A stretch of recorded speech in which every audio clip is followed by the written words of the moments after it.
man, get you one. Get a classic car. Have fun. Hey guys, Mikey here from Irate Garage. We're just going to talk for a little bit why you should be getting a classic car in your life. I think probably the biggest benefit to getting into classic cars is it is a gateway and a gateway drug into DIY auto repair. There's nothing better than just getting yourself an old ride to have that be the entry point, the launching off point. And granted, the newer cars are far more complicated, and there's a lot of computers, and the learning curve on newer vehicles is really steep. But the basics you will learn from an older car translate. But if you can diagnose on an older car, you can diagnose on a newer one, typically. I mean, obviously, not every situation is the same. But in a lot of ways, these old cars will teach you, at least the basics. Basic maintenance on these cars is basic. It's super easy. And again, it translates to the newer stuff. You learn on this, and then when you go to do the oil change on your daily, it's not so daunting. It isn't such a big deal. There is something more complicated because it is a newer vehicle. It's just one little thing you got to learn instead of all the steps. You just learn that one little quirk, and that makes it so much easier when you have the basics because you learned it on something simple. Older cars are pretty easy to work on, with exception. By and large, stuff before 1980 is really easy to work on and simple. However, there's going to be a gray area here, and I'm going to say it's anything from 1980 on up to 1996. Anything after 1996 is OBD2 and easy to work on. Easier to work on. You can actually use diagnostics to help, troubleshoot some stuff. In between 1980 and 1996, there is kind of this no man's land of, I don't know if standalone's the right word, but proprietary diagnostic systems. Things were hard to work on. If it threw a code, you'd have to know how to pull the code or need a special computer for each individual make, and sometimes even the different models. It can be really, really tricky on some of these cars.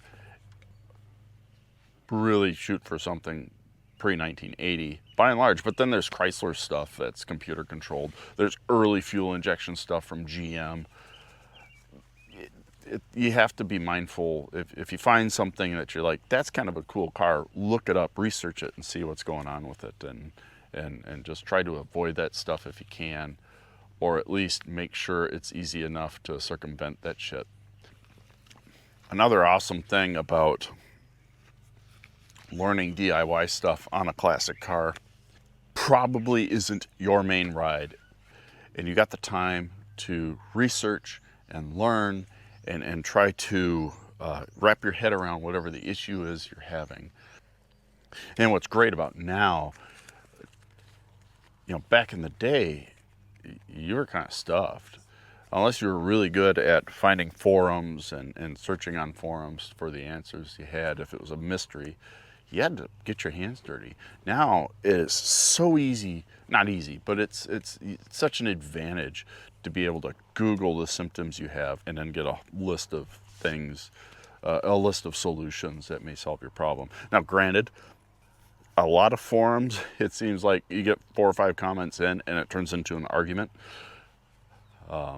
And Facebook might be the most useless damn thing to use to try to diagnose an issue. I actually just saw something the other day where a guy's like, dude asked a question. He had a I think it was a 7.3 power stroke, and it was doing something funny, and a dude commented on it. It's like, you're about to get 57 different answers. 57 different solutions to this problem you're having. Get a book, get a service manual. Especially this old stuff, $50, $60. Hell, I think I got the one for my 81 Fleetwood. I think I got that for like $30. And these are factory service manuals. They practically tell you how many times you have to unscrew something. They can be so detailed. A big thing about classic cars is the community around the classic cars. Some of my best friends are guys I've met through cars. Pretty much anybody I still talk to from high school, we bonded around cars. I got the one buddy, Randy, man, I see him, if I see him, it's at a car show. And it really doesn't even matter what you have, like that's a big thing too. Is everybody wants to help everybody else. Nobody's egos, or at least in person. Online, it's it's different, but in person, everybody's cool. Everybody will help you. You're never alone in the automotive community. Because like you see a classic car sitting on the side of the road, it doesn't sit on the road very long, because somebody else is going to stop because he's been there too, and he's going to help see if that guy needs help at any rate. I know anytime I've ever had an issue on the side of the road, somebody has stopped. And one thing, if you're looking for classic cars and maybe you're feeling discouraged because, man, if it's nice, it's money. And I'm here to tell you, the dogs are having fun. The zoomies have engaged. Oh, I love my puppies. Anyway, it doesn't have to be perfect. This car, I love it. It's an absolute basket case. It really, really is.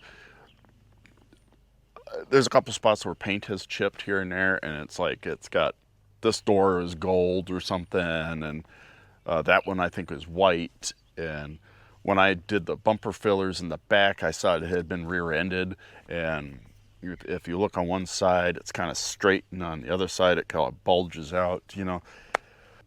The dash panel's cracked. The dash pad's cracked. Other than that, the interior is actually pretty nice in this car. Other than I think the leather was dyed at some point, and the dye is starting to fade out.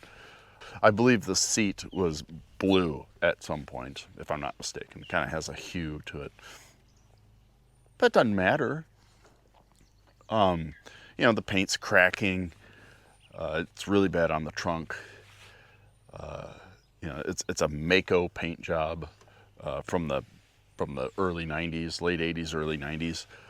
This is actually I forget it's very similar to a Cadillac color, but it's slightly different, and I think it's a Porsche color. Because I had to have it matched, and it came up as a Porsche color. And the match is almost, depending on the light, is dead on, so I'm thinking that's accurate. My Eldorado, she's speckled and a little bit of rust spots. The dash is completely trashed out. It's really bad. And when I painted the bumper fillers, I thought I was pretty close on the match, and I wasn't. I missed it by a shade or 5, and it's a little rough. It doesn't matter. It doesn't have to be perfect. Oddly enough, the car that I have that's in the best shape is the one on jack stands. It's just how it works out. And in a lot of ways, having one that's imperfect is freeing. You catch a rock, big deal. If it ain't very nice, it's less likely to get screwed with, if that's a concern you have. Man, get you one. Get a classic car. Have fun. Learn how to work on your own stuff. It's very therapeutic in a lot of ways. I have ADHD really bad, and sometimes for me, working on a car is like a scattershot project. Oddly enough, doing YouTube while I'm working on the car hasn't slowed me down that much. I hope this wasn't too much of a rambly mess. I would like to do a few few more videos in this way of just sitting down and talking about, you know, the culture,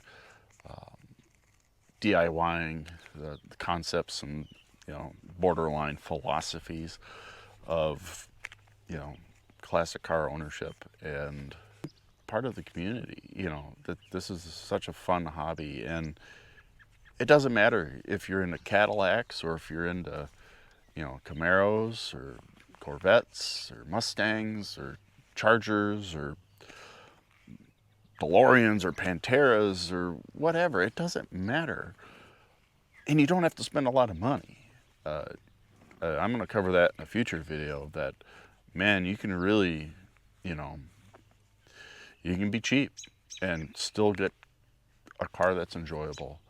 You might have to work on it more. But in the end, that's kind of the point.